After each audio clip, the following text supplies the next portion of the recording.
The banging started soft, a dull thud against wood that pulled me from the edge of sleep like a fishhook. I lay still in the darkness of my duplex, disoriented, my body heavy with the exhaustion of a 12-hour ER shift. The sound came again, 3 deliberate knocks. Then silence. I blinked at the ceiling, my breath visible in the cold air. The heating unit had cycled off hours ago, and the room felt like a morgue. Outside, wind screamed against the windows, rattling the panes in their frames. The weather report had warned of a winter storm moving in, temperatures dropping into the low 20s, wind chill pushing towards 0. The banging resumed, harder now, more urgent. I threw off the blankets and my skin pebbled instantly. The floor was ice against my bare feet as I stumbled toward the door, grabbing my phone from the nightstand. The screen flashed 4:32 a.m. in harsh white numbers. My heart kicked into a faster rhythm. Nobody knocks on doors at this hour with good news. I flicked on the porch light and pulled the door open. Then I froze. Dean stood on my doorstep, his 11-year-old frame bent forward under the weight of his sister on his back. Hannah's small arms were wrapped loosely around his neck, her head lolling against his shoulder. Dean's face was bone white, his lips tinged purple, eyes glassy with the vacant stare of severe cold exposure. He wore long pajama pants soaked through at the knees, sneakers dark with ice melt, no socks. A filthy garage rug, the kind mechanics use to catch oil drips, was draped over his shoulders, crusted with grease stains and stiffening in the frigid air. Hannah wasn't moving. My training kicked in before conscious thought could catch up. I registered the cyanosis first. Her lips and fingernails were blue-gray. Her chest rose and fell in shallow, rapid movements, each breath accompanied by a harsh stridor that sounded like air being forced through a straw. She was wearing a pink princess nightgown, thin as tissue paper, but Dean's heavy winter coat had been wrapped around her small body. He'd given her his coat. Inside, now. My voice came out steady, clinical. I reached for Hannah, lifting her from Dean's back. She was frighteningly light, her skin cold and waxy under my fingers. Dean's legs buckled the moment the weight came off him, and he collapsed onto my floor in a boneless heap, his legs too numb to hold him. I carried Hannah to the couch, laying her down while my mind ran through protocols like a checklist. Hypothermia. Severe. Core temperature likely below 95 degrees. Respiratory distress. Possible croup, possible pneumonia, airway compromised. I grabbed every blanket within reach, wrapping her carefully, avoiding the extremities. Warm the core first. Warm the arteries. Rapid rewarming of frozen limbs could send cold blood flooding back to the heart and trigger cardiac arrest. Her breathing was getting worse. I ran to the bathroom, yanking open the cabinet where I kept my personal medical supplies, a habit from years of night shifts and emergencies. The nebulizer was still in its box, unopened. I'd bought it 6 months ago when a patient's family couldn't afford one. Never thought I'd need it for my own niece. My hands shook as I assembled the mask, filled the chamber with saline, and fitted it over Hannah's small face. The machine hummed to life, mist flowing into her airway.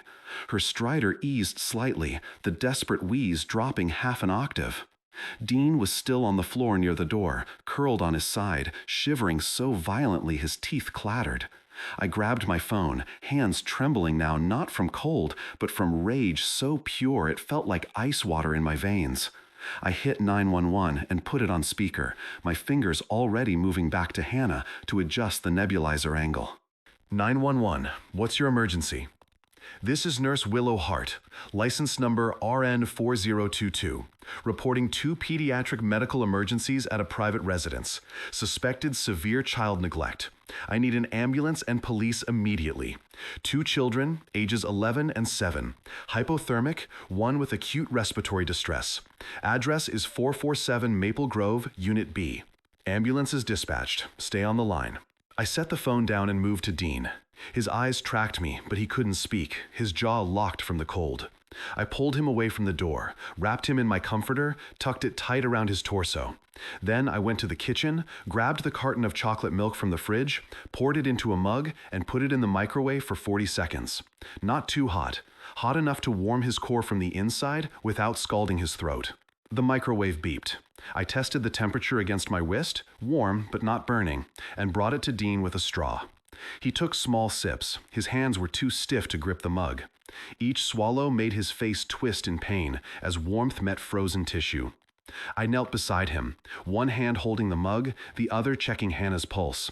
Thin and rapid, but there. My brain cataloged injuries with clinical detachment.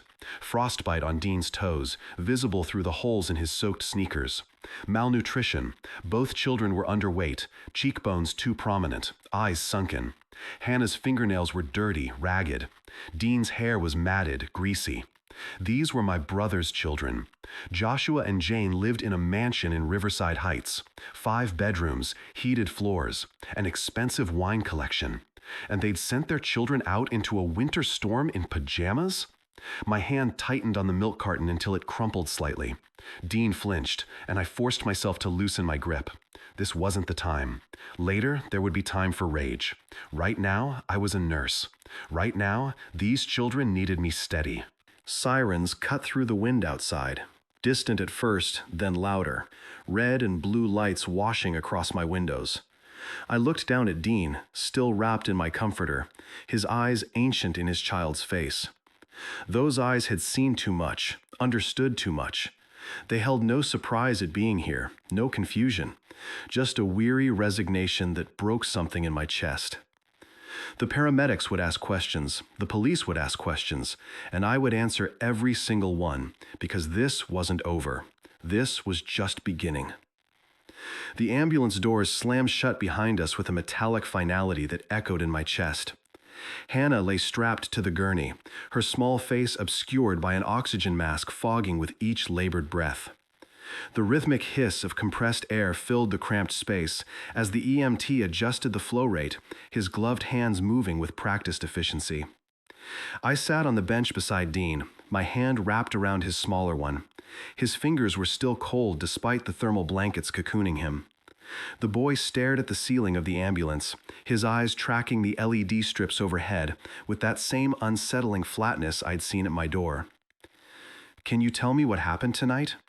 I kept my voice low, clinical, the same tone I used when coaxing information from trauma patients who needed to talk but couldn't bear to be pushed. Dean's throat worked. For a moment, I thought he wouldn't answer. Then his lips parted, and words began to spill out in that same monotone whisper that made my skin crawl. "Mom and Dad left at 5 o'clock. There was a party, a casino opening. Dad said they needed to beat the cold front." He paused, swallowing. "They told us to order pizza and go to bed by 9. The EMT's hands stilled for half a second on Hannah's IV line before resuming their work. I felt my jaw tighten but kept my expression neutral. At 10, we noticed Snow wasn't inside. I put on my pajamas and my winter coat and went to look in the backyard. Hannah was to wait in the living room. His voice cracked slightly. "She got impatient. She only had her nightgown and that thin jacket. She didn't understand how cold it was." I watched his profile as he spoke. 11 years old and already carrying the weight of protecting his sister like armor he couldn't remove. The wind caught the door. It slammed shut. The smart lock engaged automatically. I tried the code. It didn't work. I called Dad, then Mom. No one answered. My phone died. Earlier, Hannah was crying for Mom. I let her play the restaurant game to calm her down. I forgot to charge it after. The monitor above Hannah's head beeped steadily. Each sound marked another second these children had survived, despite every system designed to protect them failing. "It's not your fault, son." I squeezed his hand tighter, feeling the fragile bones beneath his skin. "None of this is your fault." His expression didn't change, but his fingers gripped mine back with surprising strength. "The wind caught the door. It slammed shut.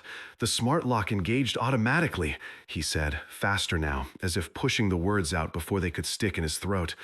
"I tried the code. It didn't work. I called Dad, then Mom. No one answered. My phone died.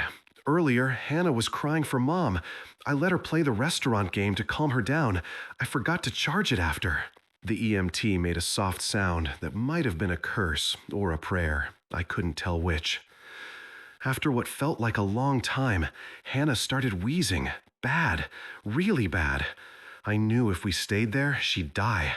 So I picked her up and I walked through the forest, the shortcut to your place, 1 mile.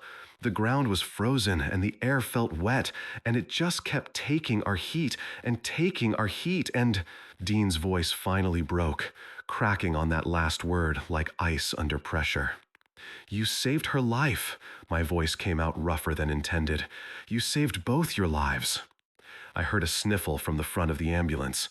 The EMT turned away, suddenly very focused on checking equipment that didn't need checking. My own eyes burned, but I blinked the heat away. There would be time for that later. Right now, Dean needed me steady. The ambulance pulled into the bay at Mercy General at 5:30 a.m., the same fluorescent lights I'd worked under for 12 hours yesterday now greeting me from the other side. Hannah was rushed to the ICU immediately, a team of nurses I recognized surrounding her gurney. Dean was transferred to a wheelchair, his frostbitten feet too damaged to bear weight. Officer Jasper found me in the hallway outside the pediatric ward. He was young, maybe 25, with the kind of earnest face that hadn't yet learned to hide horror behind professional detachment. "Miss Hart, I need to take your statement." I recounted everything in the same clinical precision I'd used for charting: the temperature of their skin, the color of Hannah's lips, the timeline Dean had given me. Jasper's pen moved across his notepad with increasing pressure, the tip nearly tearing through the paper by the time I finished. "And the parents?" His voice had gone flat. "Where are they now?" "I don't know. They left for a casino opening at 5 p.m. As far as I know, they haven't been contacted yet." Something cold moved behind his eyes. "We'll find them." At 8 a.m., as I was closely watching Dean resting, I heard the sharp click of heels on linoleum. I turned to see a woman in her 50s approaching, her charcoal blazer pressed to knife-edge perfection despite the early hour. Rimless glasses sat on a narrow nose, and her eyes moved over me with the same assessing quality I used when triaging patients. "Miss Hart?" She didn't offer her hand. "Carla Evans, Child Protective Services." My stomach dropped. Carla moved past me into the room where Dean sat in his wheelchair, his bandaged feet elevated and wrapped in sterile dressings. She observed him with the detached precision of someone conducting an inventory, her gaze cataloging every visible injury, every sign of neglect. Her pen scratched across a leather-bound notebook. After what felt like an hour but was probably 3 minutes, she turned back to me. "Miss Hart, I am Carla Evans from CPS.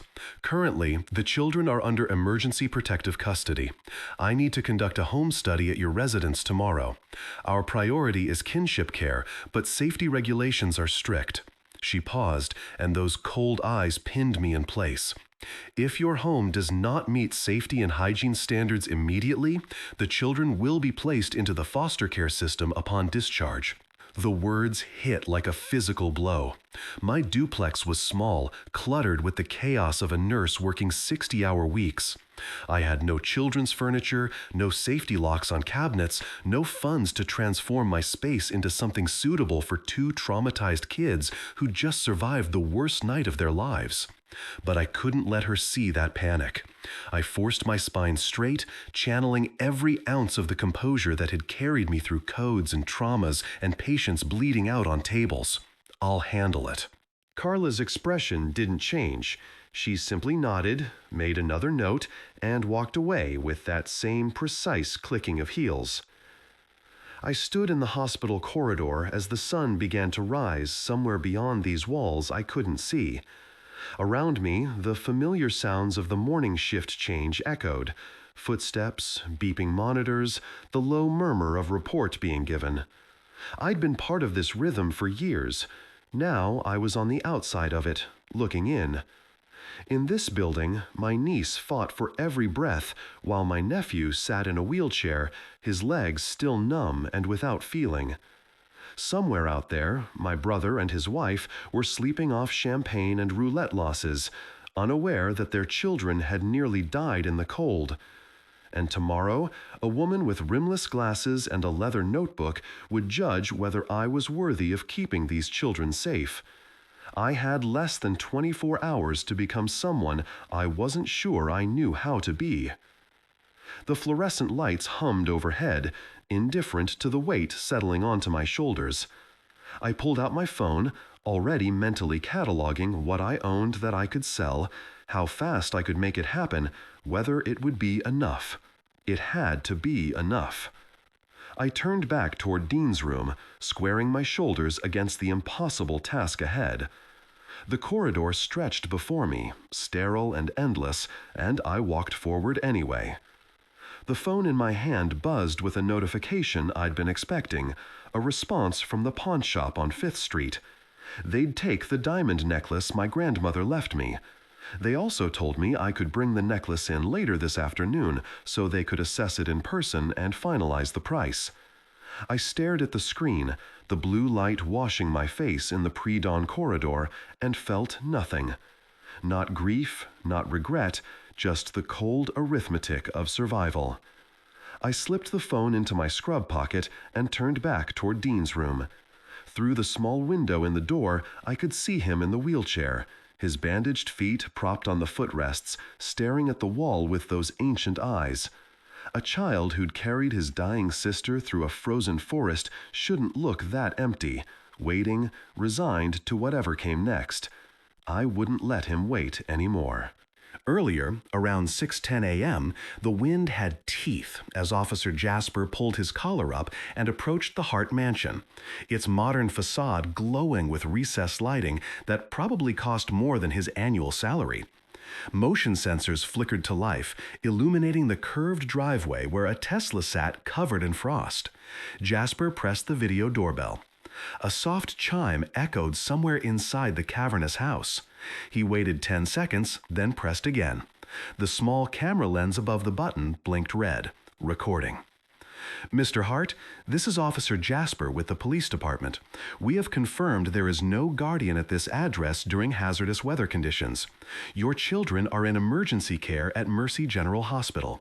You are required to present yourselves immediately to speak with Child Protective Services. Any delay will be recorded as child abandonment. Silence. Just the whistle of wind through the decorative columns flanking the entrance.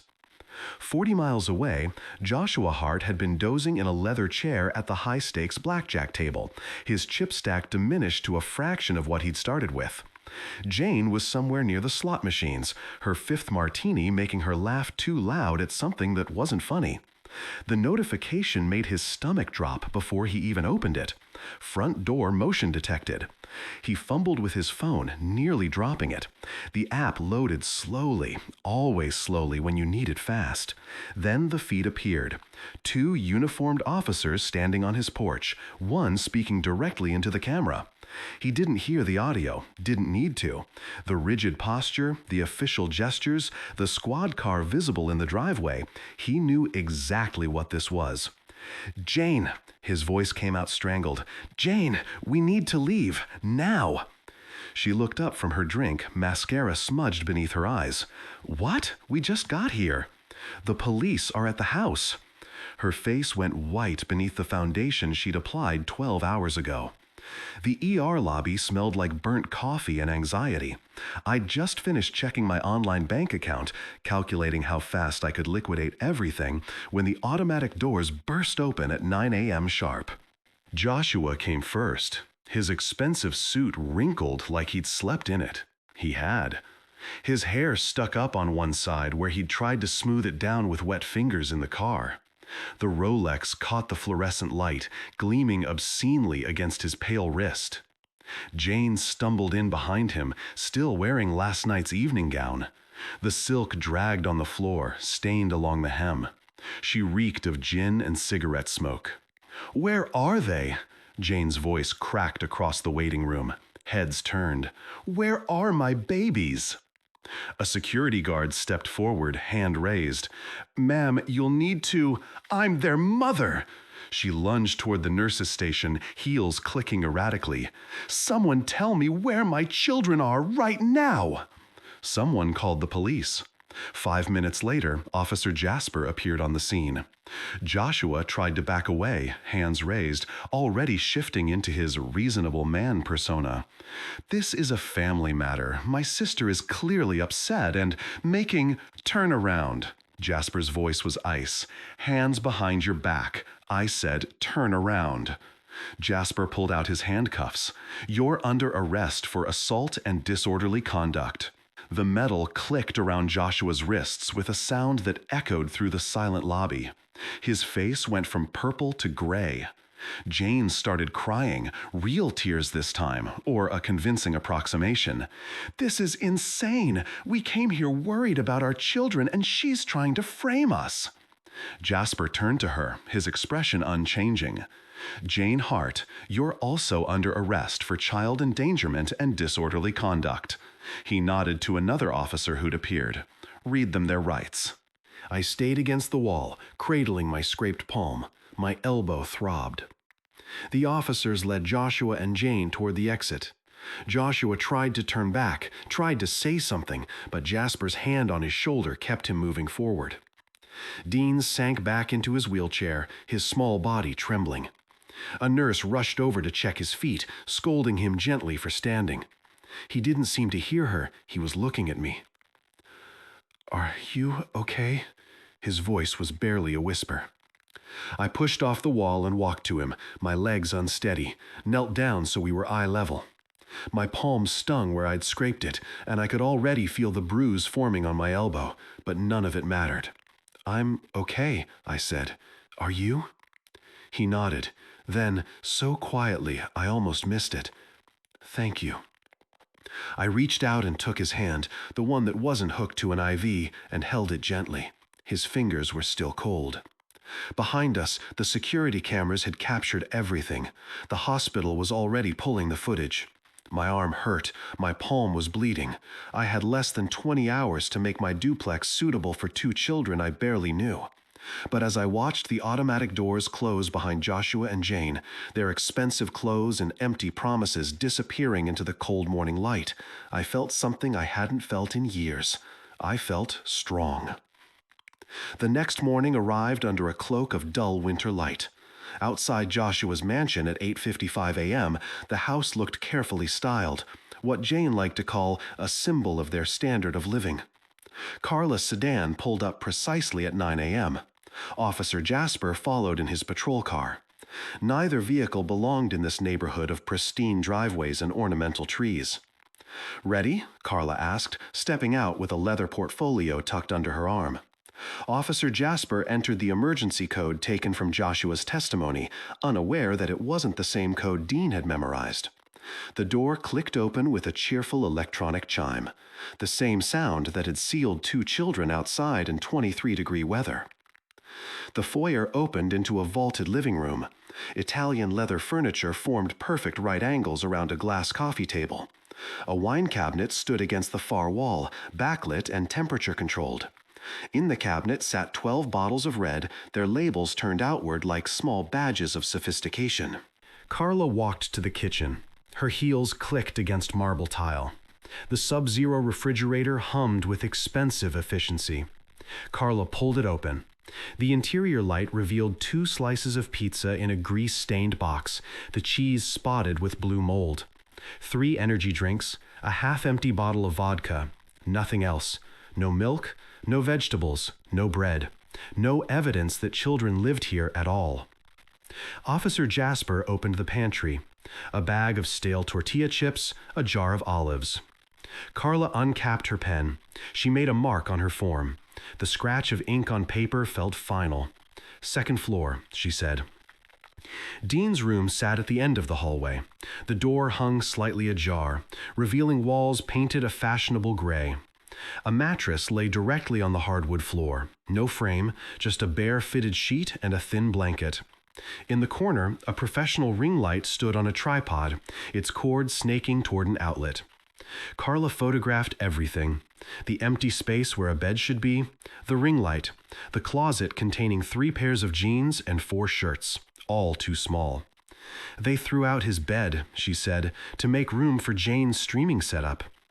Officer Jasper's jaw tightened, but he said nothing. Hannah's room was worse. A toddler bed she'd long outgrown. A pile of stuffed animals that looked like they'd been purchased in bulk and never touched. The window latch was broken, leaving a draft that made the curtains flutter. Carla made another mark on her form. Then she looked up, her expression remaining professionally neutral, but her knuckles had gone white around the pen. Environment unsafe, she said aloud, checking a box. Inadequate nutrition. Evidence of chronic neglect. I'm recommending immediate termination of parental custody pending criminal trial. Back at my apartment, I sat with my phone in my hand and a decision on my shoulders. I needed a shark, someone who could gut Joshua's legal team and make sure those kids never spent another night in that house. The name everyone whispered with equal parts fear and respect was Attorney Vance, the most effective family law attorney in the region. He didn't lose. He also didn't come cheap, but I'd already started preparing for this fight. While I was still in the hospital with Dean and Hannah, while my arms still throbbed from where Joshua had shoved me into the doorframe, I'd made a mental inventory of everything I owned that could be converted to cash. Yesterday afternoon, I'd walked into the pawn shop on 5th Street with my grandmother's diamond necklace. She'd given it to me on my 16th birthday, told me it was a family heirloom passed down from her mother. The gemstone wasn't huge, but it was flawless vintage cut, platinum setting. I'd worn it exactly twice, once to her funeral, once to my nursing school graduation. The pawnbroker had examined it under his loupe for what felt like an eternity before looking up. $3,800, cash, right now. I'd signed the paperwork without hesitation. The laptop was next. I'd posted it in the community resident group, a sleek, high-end model I'd just finished paying off last week. $900 in monthly installments, finally mine. A sophomore college student showed up in an hour, cash in hand, $900, gone in 30 seconds. But the espresso machine, God, that hurt. I stood in front of it for 10 minutes before I could bring myself to unplug it. It was a beautiful piece of engineering. Brushed stainless steel, Italian-made, with a steam wand that produced microfoam so perfect it could make a hospital cafeteria coffee taste like a cafe in Milan. I'd bought it 2 years ago, right after I made the final payment on Mom's medical bills. Joshua had inherited all of Dad's life insurance money, $75,000. I'd asked him to help with Mom's hospital costs, just to split them. He laughed. "That money's for investing in the future," he'd said, swirling bourbon in a crystal glass. And now here I was, selling the only thing I'd ever bought for myself, not for bills, not for necessities, just for joy, to clean up the mess his future had made for his children. A young man arrived to pick it up, fresh out of college, first job, eager smile. He handed me $600 and thanked me profusely, saying it was a steal. I smiled and told him to enjoy it, then closed the door and stared at the empty counter. The outline was still visible, a clean rectangle in the dust. My brother didn't just exploit me, he was cruel to his own children. I steeled my resolve. Those kids would not spend one more day under his roof. Total funds, $5,300 from sales, $7,500 from savings, $12,800.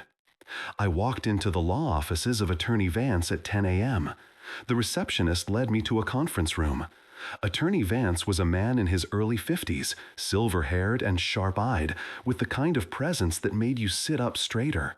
He didn't waste time on pleasantries. "Show me what you have." I slid the medical records across his desk.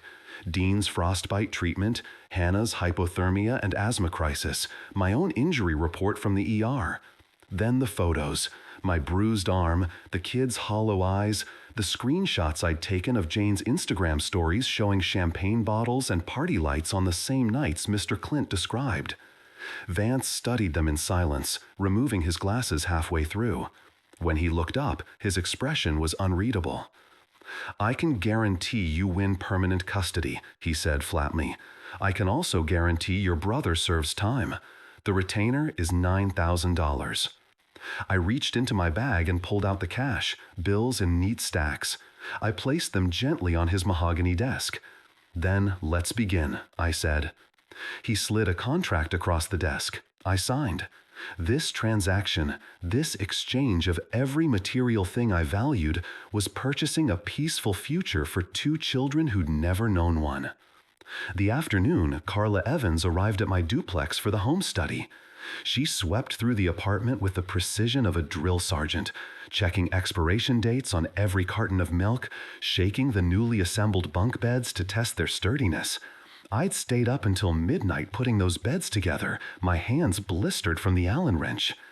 She paused in front of the kitchen counter, at the empty space where the espresso machine used to be, and I saw her eyes linger there. Then she looked at the stack of receipts I'd left on the table: new bedding, children's clothes in the correct sizes, asthma medications, a humidifier for Hannah's room, night lights shaped like stars. Carla picked up the receipts, studied them, then set them down.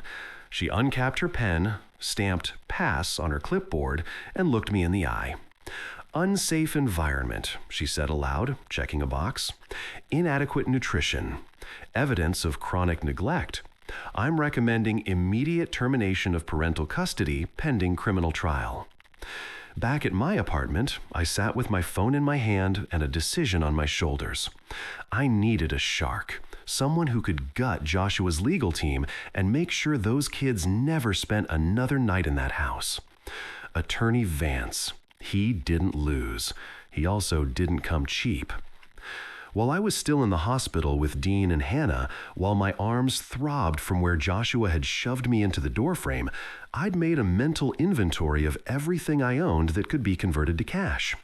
Yesterday afternoon, I'd walked into the pawn shop on 5th Street with my grandmother's diamond necklace. I'd worn it exactly twice, once to her funeral, once to my nursing school graduation. The pawnbroker had examined it under his loupe for what felt like an eternity before looking up. $3,800, cash, right now. I'd signed the paperwork without hesitation. The laptop was next. I'd posted it in the community resident group, a sleek, high-end model I'd just finished paying off last week. $900, gone in 30 seconds. But the espresso machine, God, that hurt. I stood in front of it for 10 minutes before I could bring myself to unplug it. I'd bought it 2 years ago, right after I made the final payment on Mom's medical bills. Joshua had inherited all of Dad's life insurance money, $75,000. I'd asked him to help with Mom's costs. He'd laughed. "That money's for investing in the future," he'd said.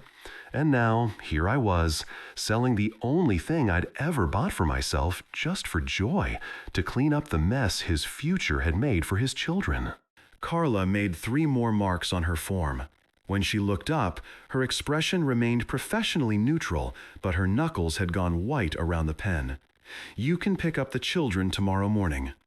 That nod, brief, professional, almost imperceptible, was the most valuable validation I'd ever received.